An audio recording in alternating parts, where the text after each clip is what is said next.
Et si certains comportements en disaient plus long que 1000 mots? Aujourd'hui, on va parler sans filtre, mais toujours avec sagesse.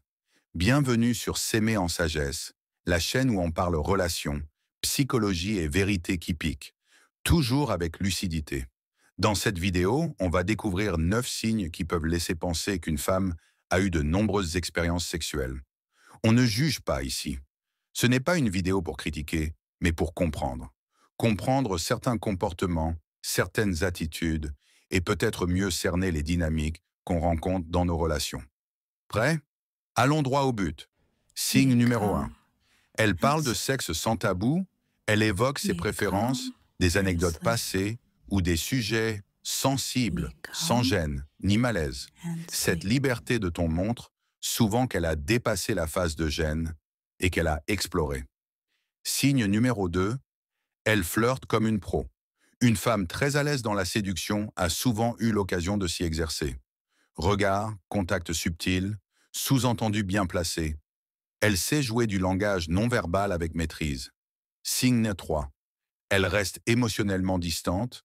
Pas de prise de tête, pas d'attachement rapide. Elle est là pour le moment présent, pas pour se projeter tout de suite. Certaines femmes ayant multiplié les expériences développent ce détachement affectif. Signe numéro 4. Elle connaît parfaitement son corps.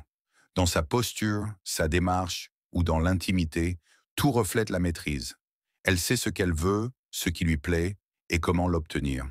Une forme de confort corporel souvent liée à l'expérience. Signe numéro 5.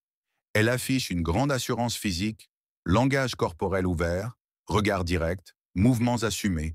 Tout en elle respire la confiance. Et cette assurance ne tombe pas du ciel. Elle s'acquiert souvent en explorant, en vivant, en expérimentant. Signe numéro 6. Elle a une vision moderne et libérée de l'amour. Elle te parle de relations libres, d'amour sans possession ou de détachement vis-à-vis des normes sociales. Ce discours est souvent porté par des femmes qui ont pris le temps de se connaître, parfois à travers plusieurs partenaires. Signe numéro 7. Elle est très active sur les applis de rencontres. Une maîtrise fluide de Tinder, Bumble ou autre peut révéler une certaine habitude. Beaucoup de rencontres, potentiellement beaucoup d'histoires.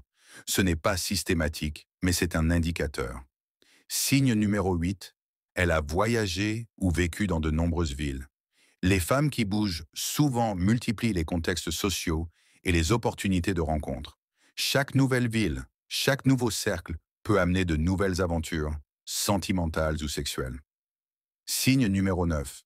Elle assume pleinement sa sexualité et c'est peut-être le plus grand signe de maturité. Elle n'a rien à cacher. Elle ne rougit pas de son passé, elle n'essaie pas de se faire passer pour une autre. Elle est honnête, à l'aise et assumée. Est-ce que ces signes sont des preuves irréfutables? Bien sûr que non. On ne met pas une femme dans une case à partir d'un sourire ou d'un regard. Mais ces indices, pris ensemble, peuvent parfois révéler une certaine expérience, ou simplement une grande confiance en soi. Et au fond, ce n'est pas le nombre de partenaires qui compte, mais la conscience qu'on a de soi-même. Ici, sur S'aimer en sagesse, on ne juge pas, on observe, on comprend, on évolue. Alors si cette vidéo t'a parlé, like, abonne-toi et partage ton avis en commentaire. Tu reconnais certains de ces signes? On se retrouve très vite pour continuer à s'aimer toujours en sagesse.